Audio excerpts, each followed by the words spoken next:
Shalom, bienvenue, soyez bienvenue ici sur notre plateau de Rema Frequency TV. Soyez le bienvenu ici sur la chaîne YouTube et sur le podcast de Rema Frequency TV. Parce que nous sommes en même temps sur YouTube et sur Spotify pour écouter la parole de Dieu. Soyez les bienvenus ici.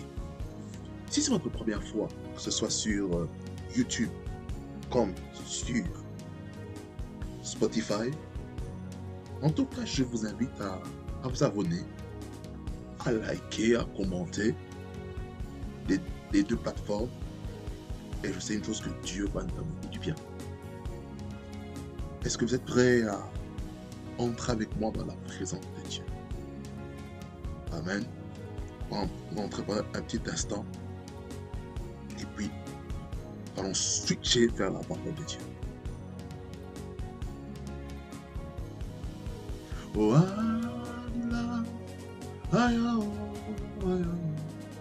oh, secret place. Oh,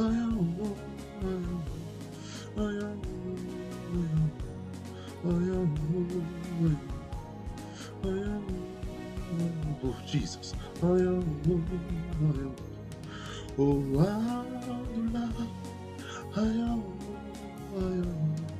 Oh, secret place.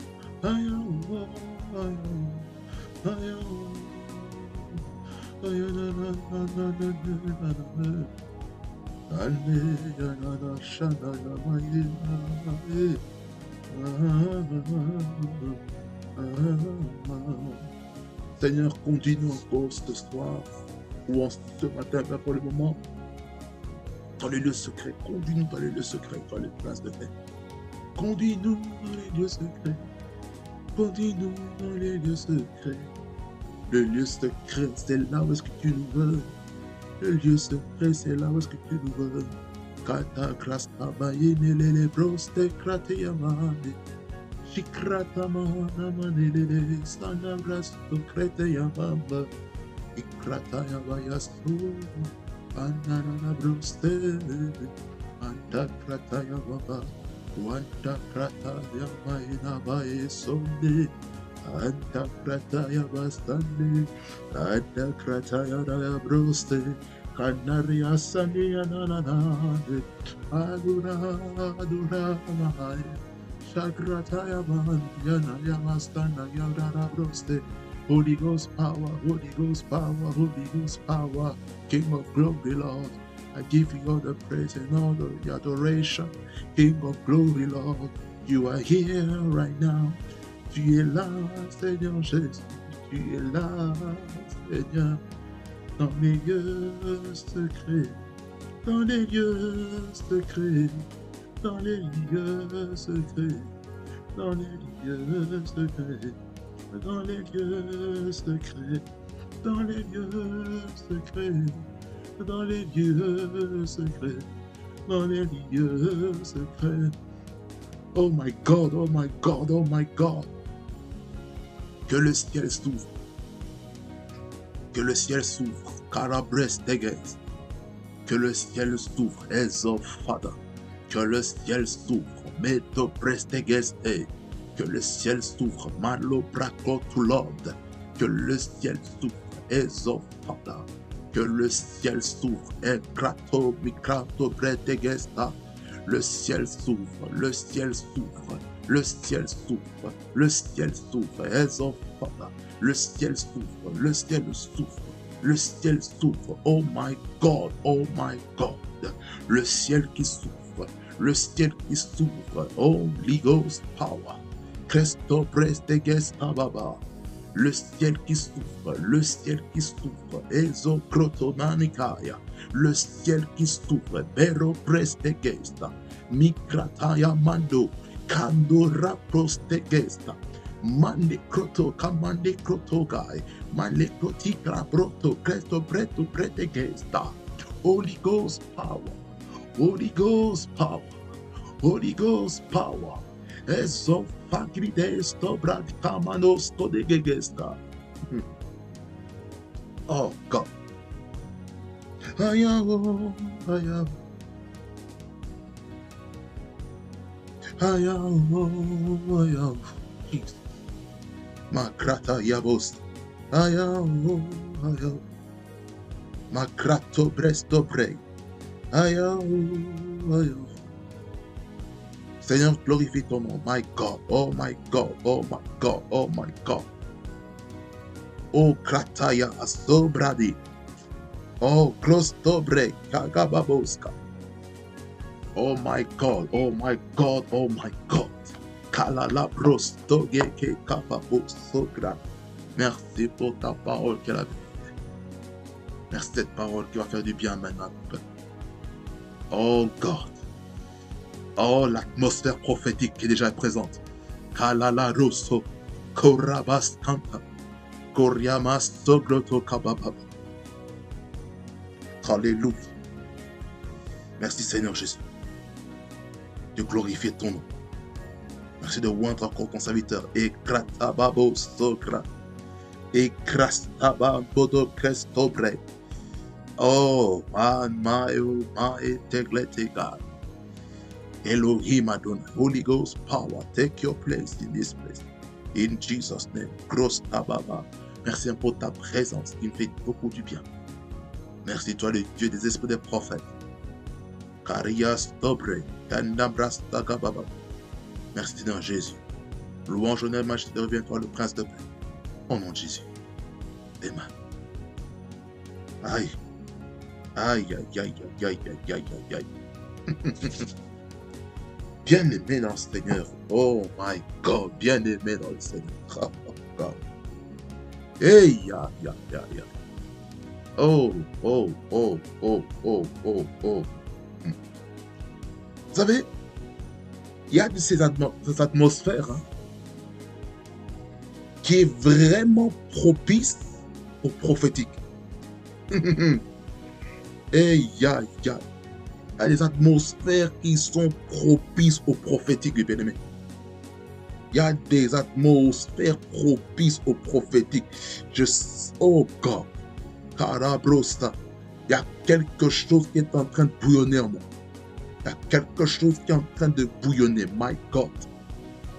Il y a quelque chose qui bouillonne. Il y a quelque chose qui bouillonne.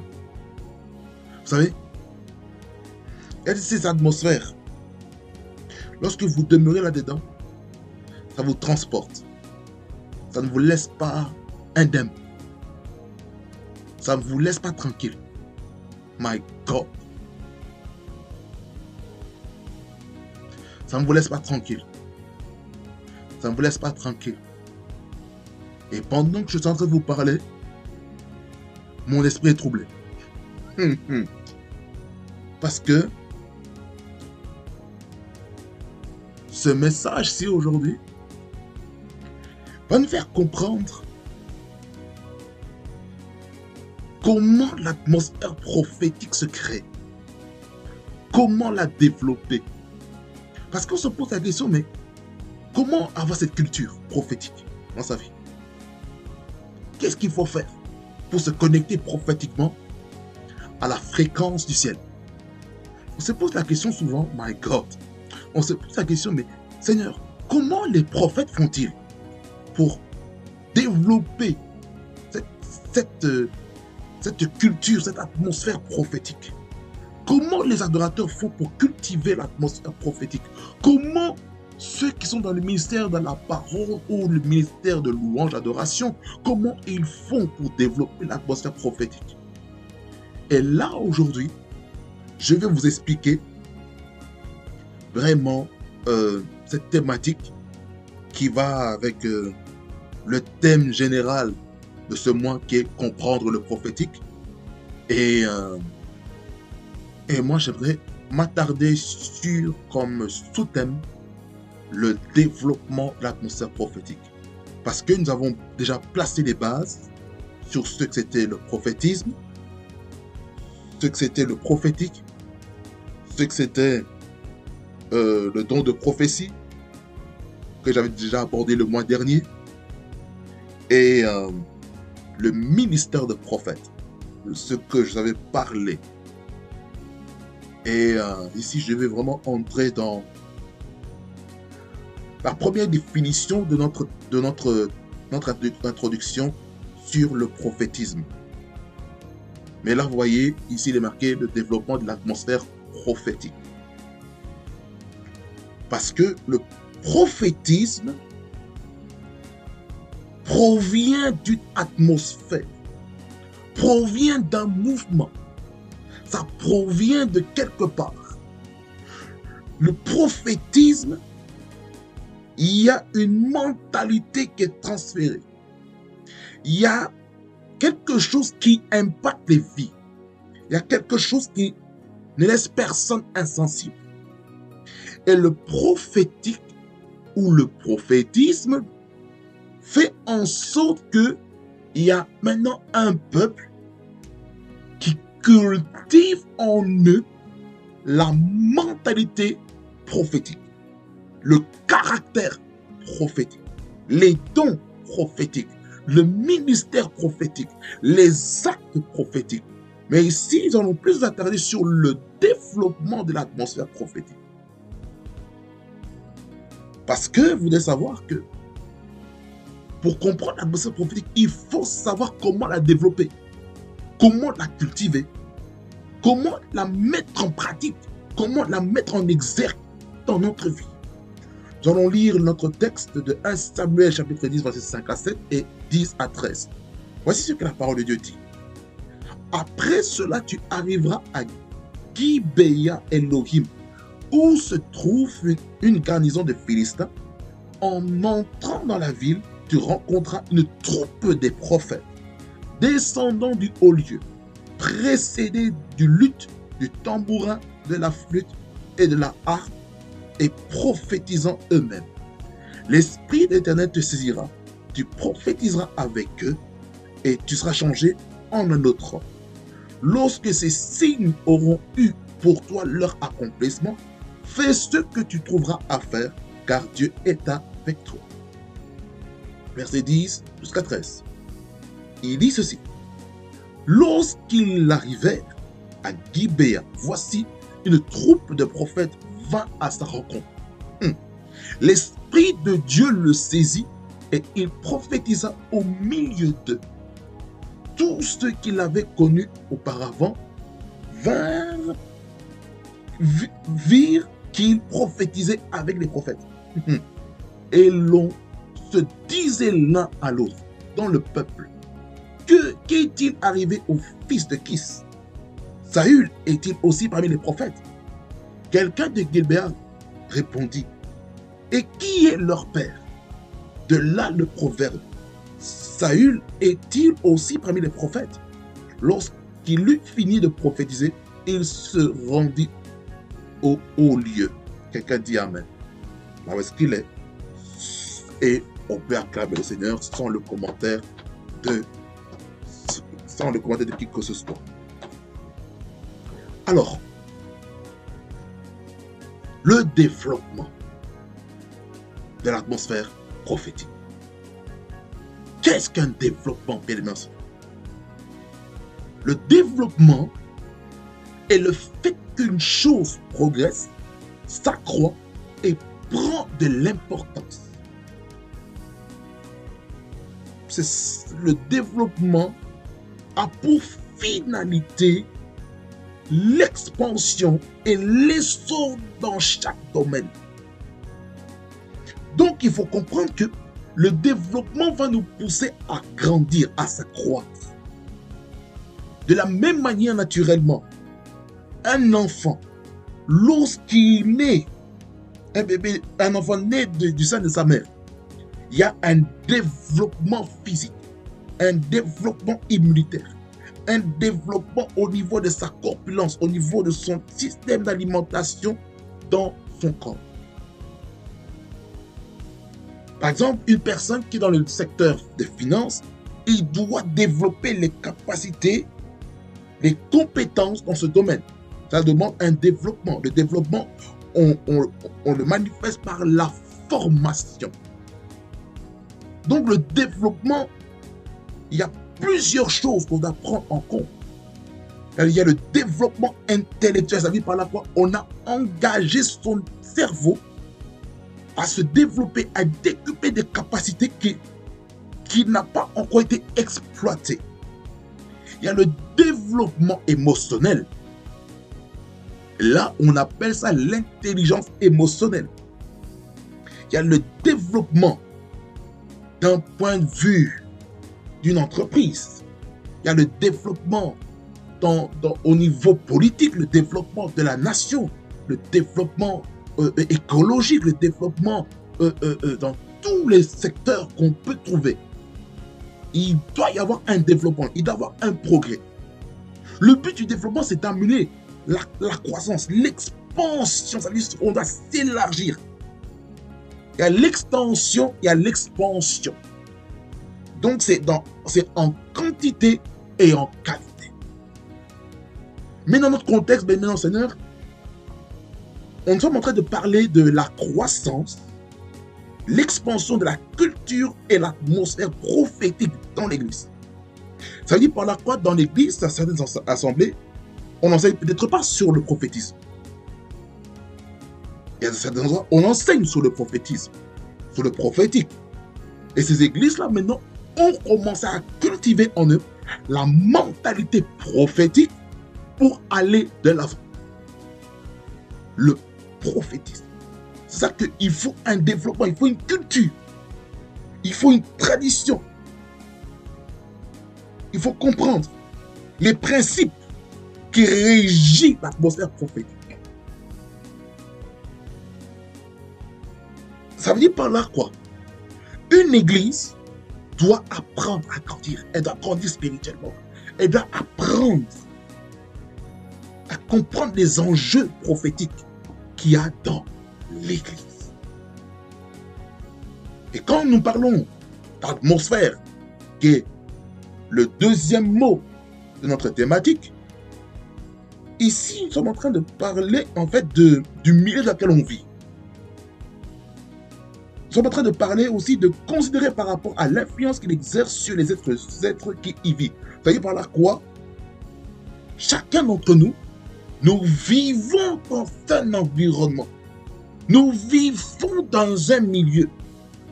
Ça, c'est une des définitions qui m'a vraiment marqué lorsque j'étais en train de faire des recherches sur le dictionnaire Larousse. Ça vous fait une bonne référence. Le milieu va te permettre de développer cette atmosphère-là. Il y a des atmosphères saines, il y a des atmosphères toxiques. Que ce soit d'un point de vue ecclésiastique, d'un point de vue familial, partout il y a des atmosphères saines, il y a des atmosphères toxiques. L'atmosphère toxique va te détruire. Et ça va détruire le développement que tu es censé avoir dans ta vie.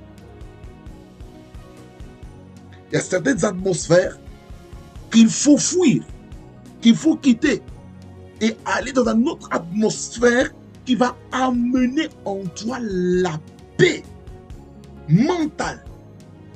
Ça va amener en toi une bonne santé mentale. Mais il y a dans certains endroits, lorsque tu vas là, tu deviens dingue. Tu perds la tête. Tu pètes un câble. Pourquoi? Parce que cette atmosphère-là devient toxique. Mais Dieu veut quoi? Dieu veut que chacun soit dans une atmosphère qui est propice, qui est fertile à son développement du prophétique dans sa propre vie. Le milieu compte, bien dans le Seigneur. Le milieu compte. Ça compte. Bien aimé dans le Seigneur. Est-ce que l'église où tu es te permet de développer le prophétique en toi? Est-ce qu'il te permet de comprendre le prophétisme qui est en train de se mouvoir dans l'église? Si oui, que le nom du Seigneur soit loué. Sinon, va en prière. Demande à Dieu de t'orienter dans l'église là où est-ce que tu dois être afin de cultiver afin de faire croître en toi le prophétique. Toi qui aspires au prophétique, mon bien-aimé, j'aimerais te dire ceci. Il faut que tu sois dans un environnement qui va te permettre d'exprimer le prophétique. C'est important. L'atmosphère. Atmosphère. Ça même, par exemple, vous allez dehors. L'atmosphère, c'est quoi? Vous sentez la chaleur, vous sentez le froid, vous sentez qu'il y a le brouillard, la neige, la pluie, les grêlons, tout ce que vous voulez. Et l'atmosphère nous permet de savoir comment il faut se conduire. Voyez, l'atmosphère. L'atmosphère. C'est important de comprendre. Il faut créer cette atmosphère prophétique dans l'église. Il faut créer l'atmosphère. Sans atmosphère, ça n'ira pas. Quelqu'un dit amen. Il faut comprendre que l'atmosphère peut soit te propulser encore plus haut, ou soit t'enfoncer encore plus, t'étouffer. Alors là, tu deviens comme cette troisième terre dans laquelle il y a les épines et les ronces qui sont en train d'étouffer la semence qui est en toi. C'est pour ça qu'il est important, en tant qu'enfant de Dieu, d'être dans l'environnement prophétique qui va permettre de cultiver, qui va permettre de bombarder encore davantage dans une autre dimension avec le Seigneur. Alors, le prophétique, c'est la capacité de sonder, d'interpréter, de communiquer la pensée de Dieu. La pensée est le programme de Dieu dans la vie d'une personne, d'une communauté et d'une nation. Je vous ai déjà parlé un petit peu du prophétique. Mais on va encore entrer en profondeur. Mais je ne vais pas aller trop profond parce que je suis en train de survoler. Maintenant, vous allez peut-être me poser la question, mais mon frère, Trésor, remercie cette équipe Manda. Je vous ai expliqué la définition, tu as introduit ce message. Mais comment je dois faire? Quelles sont les manières pour que je puisse développer l'atmosphère prophétique dans mon environnement, dans l'église locale où je suis, dans ma famille, dans mon lieu du travail ou dans le monde politique? Comment je dois cultiver ça? Bien-aimés sonneurs, la première chose, c'est que la prière est une des manières de développer l'atmosphère prophétique dans sa vie. Et le socle, le nœud du message se trouve au verset 5. J'ai lu les autres versets pour nous faire comprendre le contexte dans lequel le roi Saül, fraîchement oint, fraîchement établi, premier roi d'Israël, et par ricochet aussi de Juda, parce qu'ils étaient tous ensemble, Israël, et il avait maintenant une mission à accomplir, parce que le royaume d'Israël était au nord, et le royaume de Juda se trouvait au sud. Mais là, nous nous retrouvons maintenant au nord. Alors, le prophète Samuel l'a oint, et lui a donné des instructions qu'il devait obéir, qu'il devait observer. Et parmi ces instructions, il devait rencontrer une troupe de prophètes qui descendaient du haut lieu. Mais ce haut lieu était placé dans une ville qui s'appelle Gibéa Elohim. Le mot Gibéa veut dire colline. Donc, la colline de Dieu. Ou on pourrait même dire autrement, la montagne de Dieu. La montagne de l'Éternel. Ça veut dire par là quoi? Quand je m'arrête juste le mot Gibéa Elohim, ça doit nous amener dans la prière. La colline, la montagne. La montagne est le symbole de la prière, c'est le symbole de la retraite. Donc ça veut dire pour cultiver, pour développer l'atmosphère prophétique, il faut la prière. Tu ne peux pas être un enfant de Dieu si tu ne pries pas. Le haut lieu doit nous rapprocher plus de Dieu. Qu'est-ce qui se passe lorsque on monte dans les hauteurs? Tout ce qui devient maintenant terrestre n'a plus d'importance. On n'est plus distrait par ce qui se passe en dessous. En dessous, il y a les voitures, il y a les camions, il y a les bus, il y a tout dérangement qui peut arriver. Mais lorsque tu es sur la montagne, tu es concentré sur Jésus. C'est ça que tu as identifié ta montagne. C'est pour ça que dans la prière qu'on nous montre dans Luc 6, 2, 12, on voit que Jésus-Christ se retire pour aller prier. Il se retire pour aller prier durant toute la nuit. Si Jésus-Christ nous a enseigné d'aller prier la nuit, il se retire pour aller à la montagne pour aller prier, c'est qu'il y a une importance. Il y a une importance à la prière. Donc, il faut que Dieu nous rencontre sur la montagne. Il faut que Dieu nous rencontre dans le lieu secret. N'est-ce pas ce que Dieu nous a dit? Surtout Jésus-Christ, lorsqu'il a enseigné sur le jeûne. Il nous a enseigné ces choses, Jésus. Avec le serment de la montagne. Sur le jeûne. Sur le jeûne, la prière. C'est à partir de Matthieu chapitre 6. Le verset 5 et 6. Particulièrement le verset 6. Il faut l'étudier le verset 6. Il dit, mais quand tu pries, entre dans ta chambre, ferme ta porte et prie ton Père qui est dans les lieux secrets, et ton Père qui voit dans le secret te le rendra. Ça, on parle de la prière dans les lieux secrets. Donc le haut lieu, c'est un lieu secret. Même si là, tu ne peux pas être distrait dans une colline. C'est pas possible. Parce que là, même là, il y a peut-être les avions ou quoi, ou les oiseaux du ciel, peu importe. Mais tu ne seras pas distrait parce que tu es concentré sur un objectif.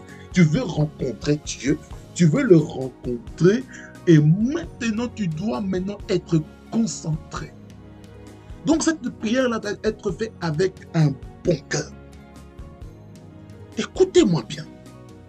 Vous ne pouvez pas aller sur un haut lieu ou sur la colline de l'Éternel, la colline de Dieu, si tu as un mauvais cœur. Ce n'est pas possible. Dieu ne pourra pas t'exaucer.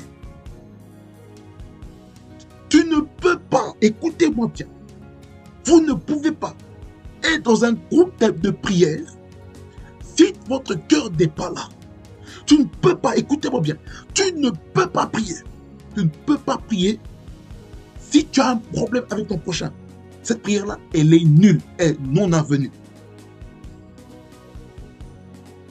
Tu ne peux pas faire des prières efficaces dans ta vie si dans ton cœur, tu as toujours de la haine, la colère, l'amertume vis-à-vis de quelqu'un. Premièrement, dans la famille. Tu ne peux pas prier si tu as un problème dans ta famille. Tu ne peux pas. Deuxièmement, dans l'église, avec les frères et sœurs en Christ, tu ne peux pas prier.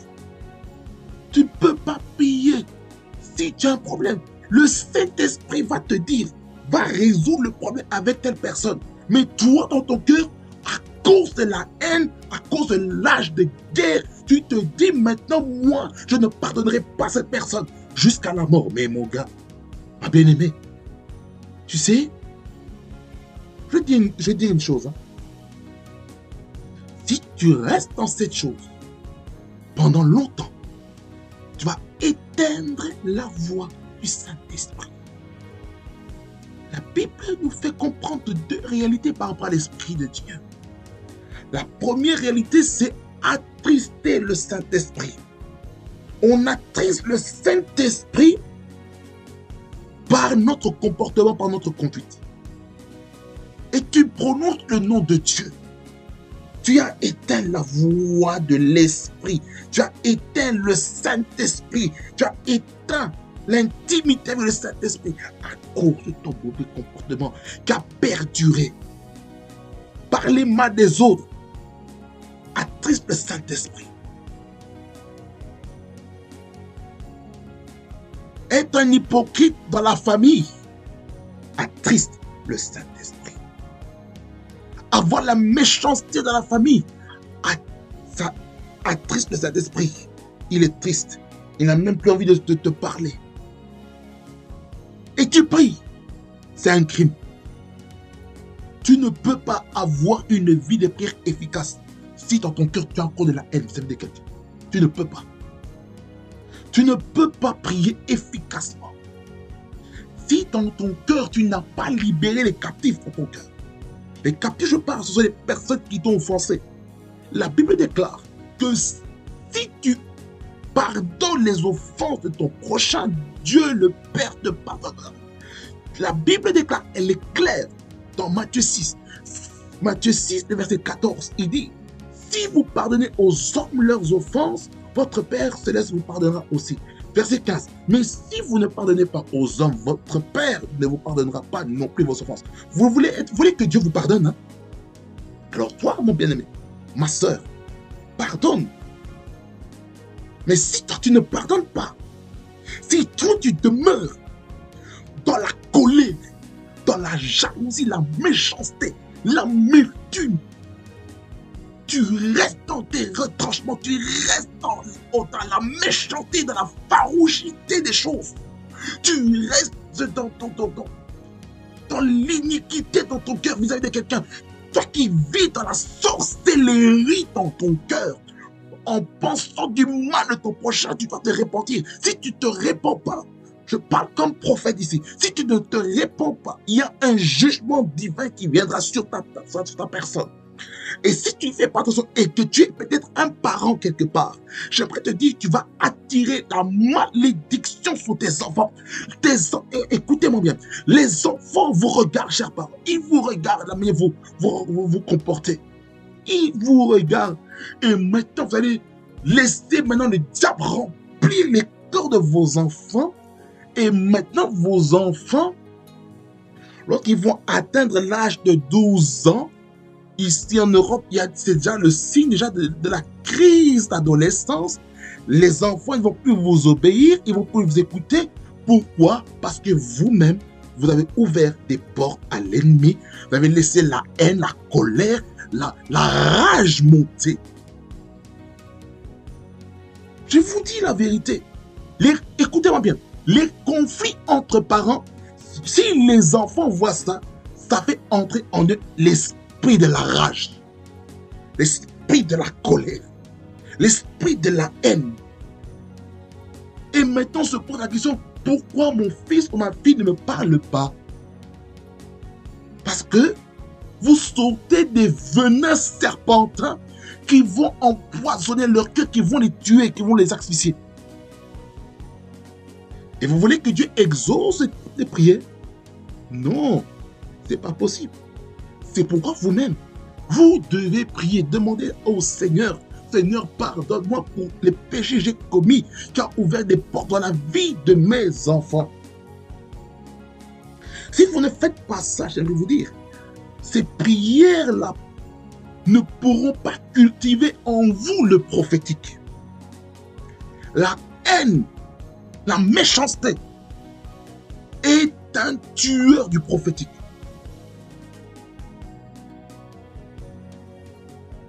Il y a des choses qui doivent mourir. La vieille nature empêche le prophétique de se manifester.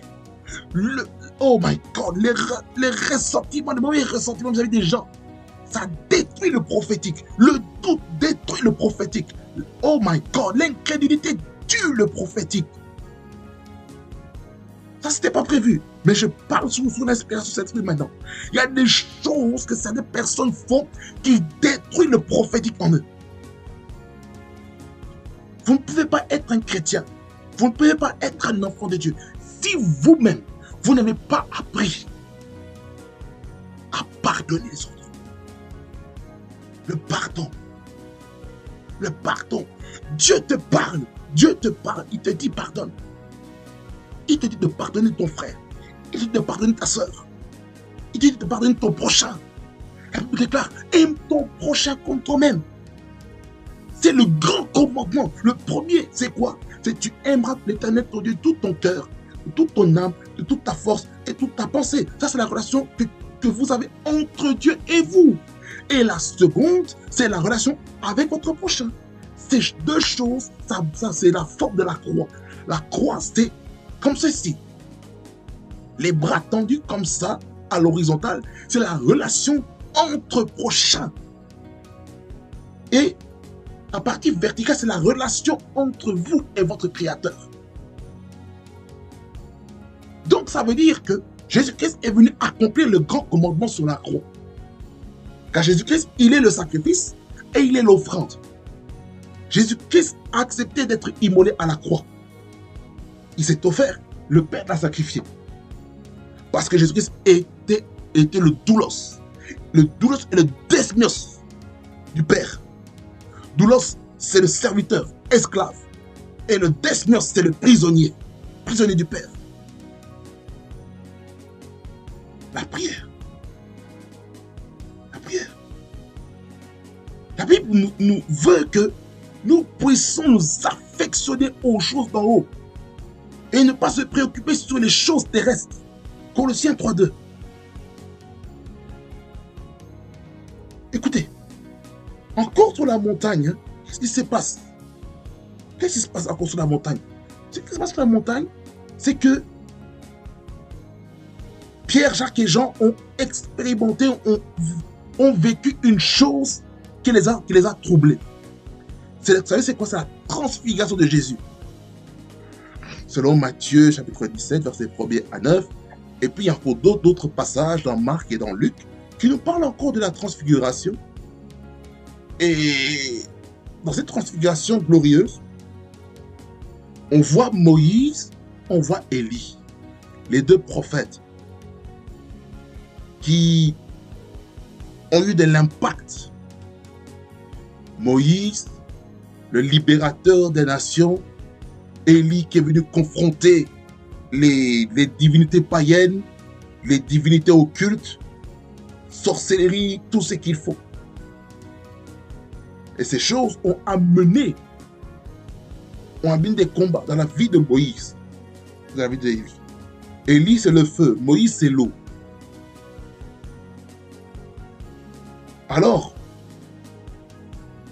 dans cette transfiguration, il y a une crainte, une peur qui est venue en Pierre, Jacques et Jean.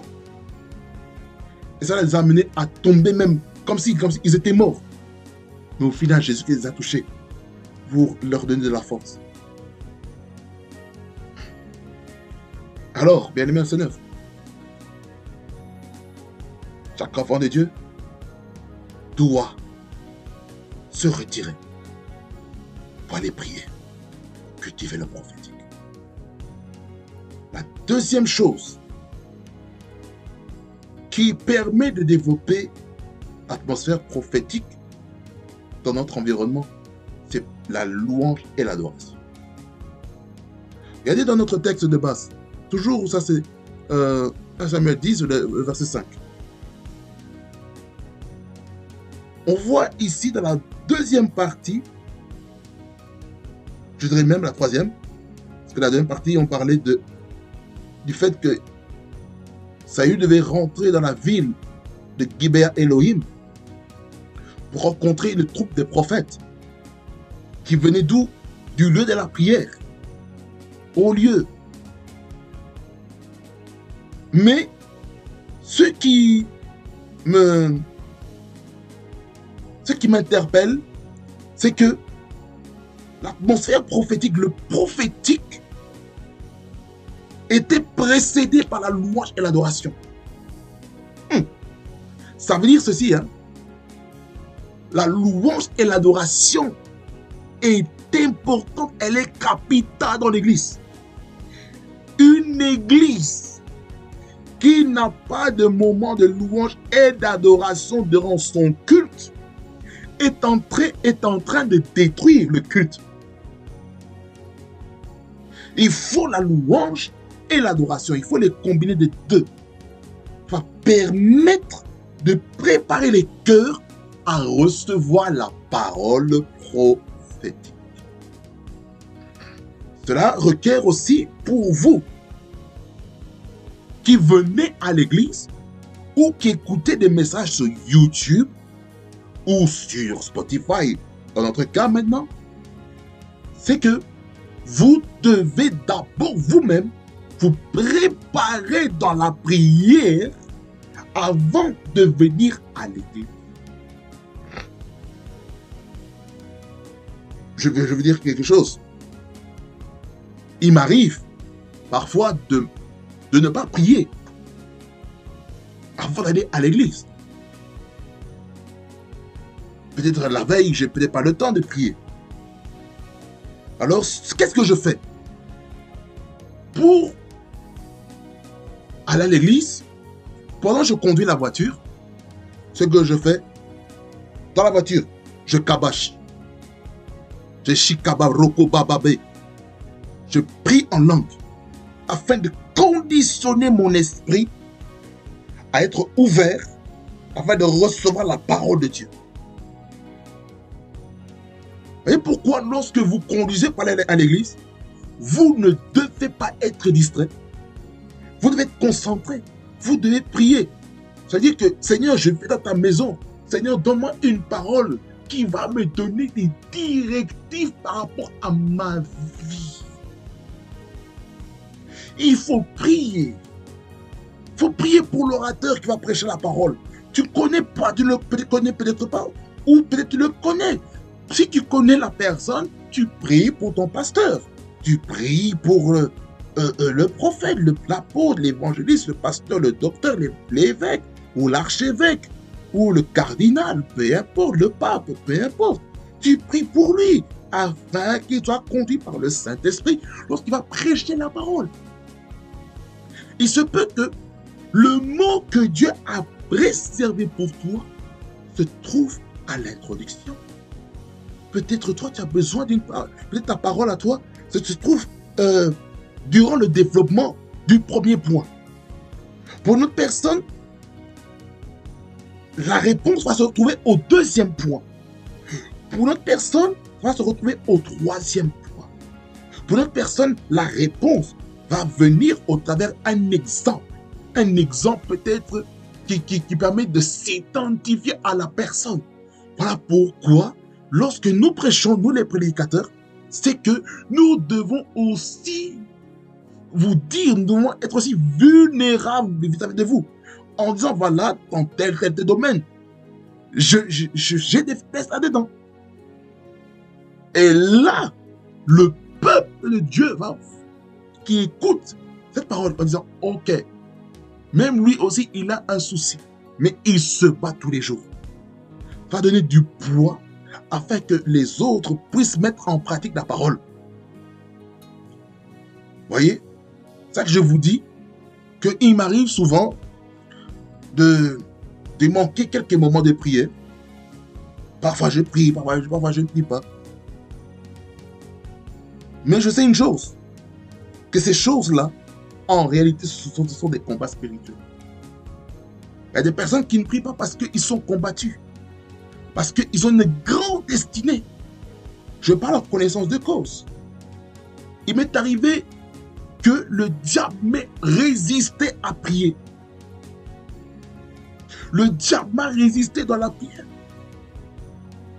Le diable me résiste même dans d'autres domaines de la vie. Pourquoi? Parce qu'il ne veut pas que je puisse expérimenter la saison des choses nouvelles. Le diable ne veut pas, dans notre cas de Rema Frequency TV, à être sensible spirituellement, afin de comprendre ce que Dieu veut réellement pour moi. Vous voyez ce que le diable fait? Le diable fait tout pour détruire la sensibilité spirituelle. Le diable fait tout pour combattre la paix dans le cœur. Le diable fait tout pour combattre le programme de Dieu pour sa vie. Il y a des prophéties qui sont données pour vous, mais il y a une bataille. Il faut prier. Je ne rentre pas là-dedans. Je retourne à la louange d'adoration. La louange, bien Seigneur, c'est le fait d'exprimer la grandeur de Dieu dans sa vie. La louange exprime notre connaissance envers Dieu pour sa bonté, sa grandeur et sa bienveillance. Et dans Psaume 22, verset 4, dans d'autres versions, c'est le verset 3, il dit que Dieu siège au milieu de la louange de son peuple. Mais il est textuellement écrit, Dieu siège au milieu des louanges d'Israël. Parce que Israël était la nation dans l'Ancien Testament dans laquelle Dieu avait fait une alliance. À partir d'Abraham,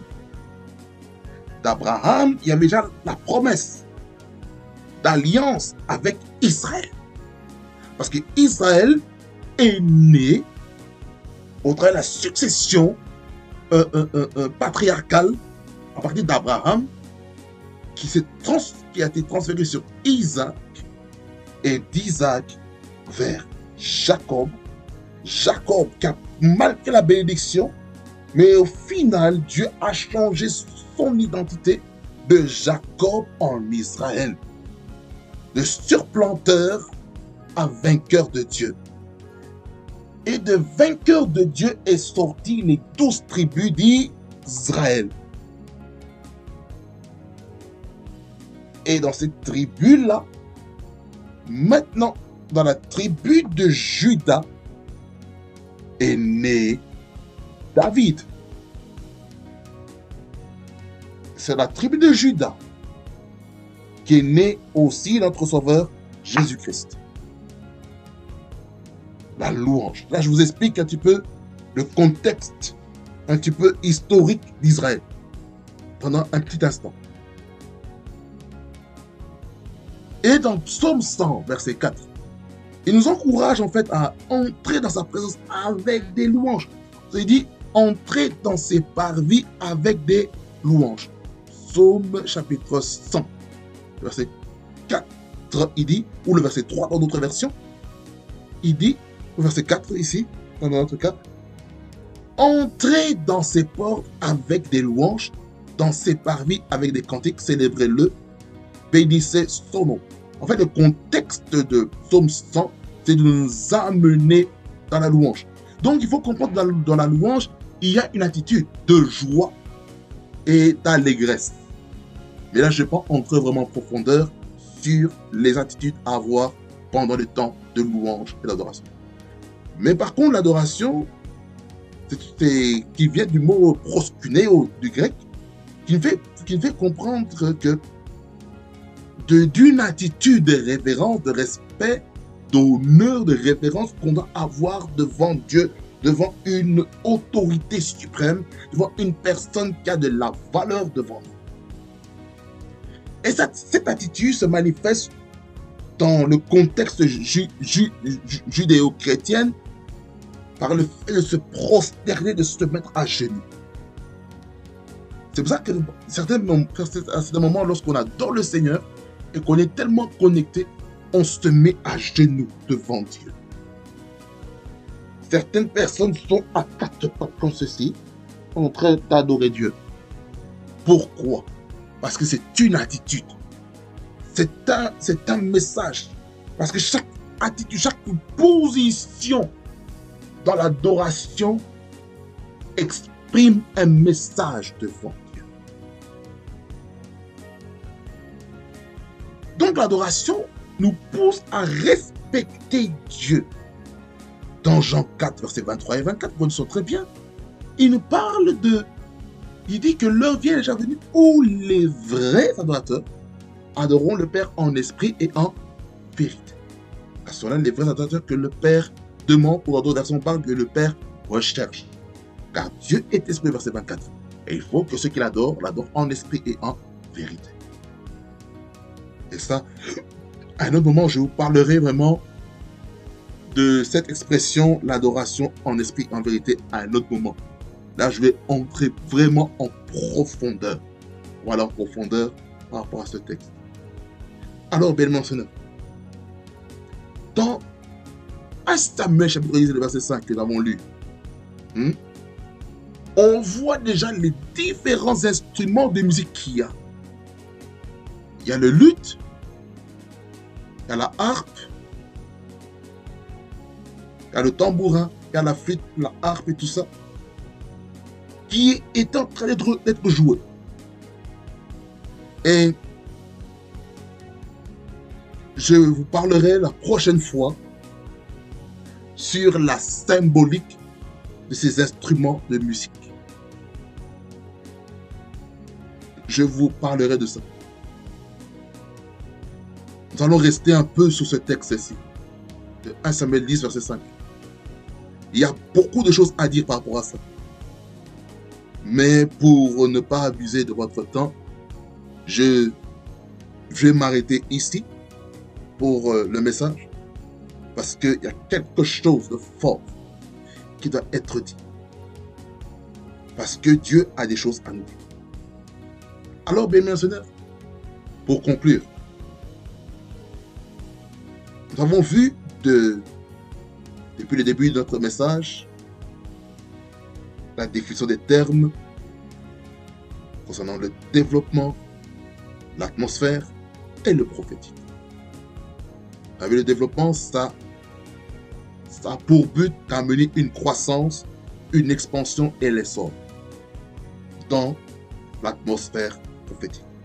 Avec l'atmosphère, c'est le fait de se retrouver dans un environnement, dans un endroit propice afin que nous puissions vivre des choses nouvelles.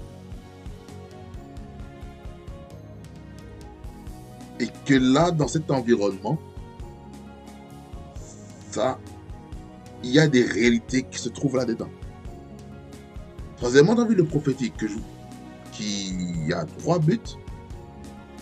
Le prophétique, c'est la capacité de sonder, d'interpréter, de communiquer la pensée de Dieu.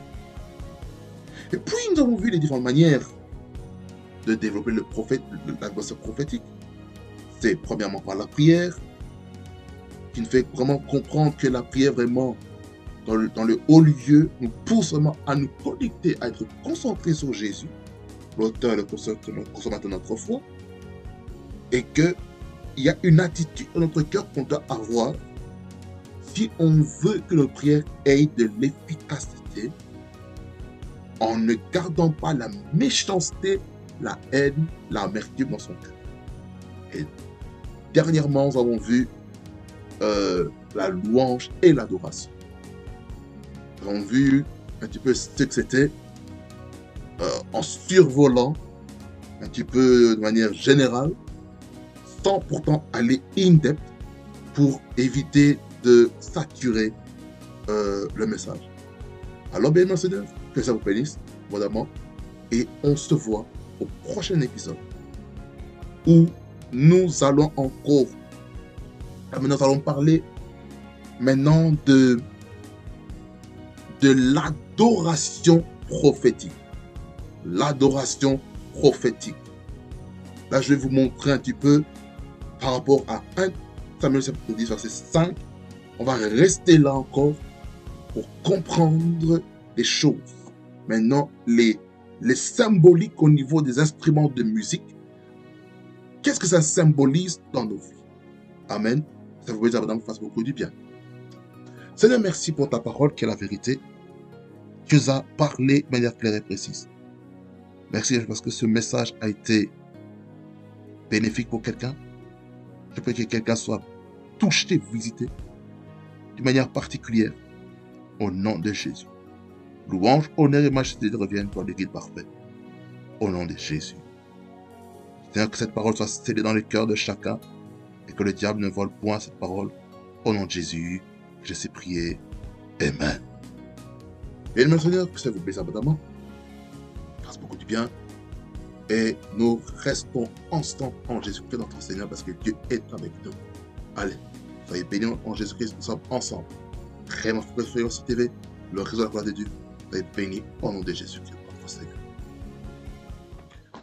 Shabbat tous, j'ai une bonne nouvelle à vous annoncer. Rema Frequency TV est aussi sur Spotify. En tout cas, j'aimerais vous encourager à chacun et chacune d'aller maintenant sur Spotify et aller aussi vous abonner afin aussi d'écouter la parole en continu dans vos voitures, dans vos maisons, dans vos lieux de travail, afin que la parole de Dieu soit libérée. Le temps est arrivé d'envahir toutes les sphères de la société, toutes les plateformes des réseaux sociaux pour que l'évangile soit répandu. Parce que chaque réseau social est une nation. Allez-y maintenant, allez-y. Allez vous abonner maintenant et activez la note de notification, la cloche de notification, afin d'avoir la nouveauté lorsque l'émission ou un épisode sera mis sur Spotify. Que le Seigneur vous bénisse abondamment et fasse beaucoup de bien et nous sommes ensemble en Jésus-Christ. Réellement Fréquency TV, le réseau de la gloire de Dieu, soyez bénis au nom de Jésus-Christ. Bye bye.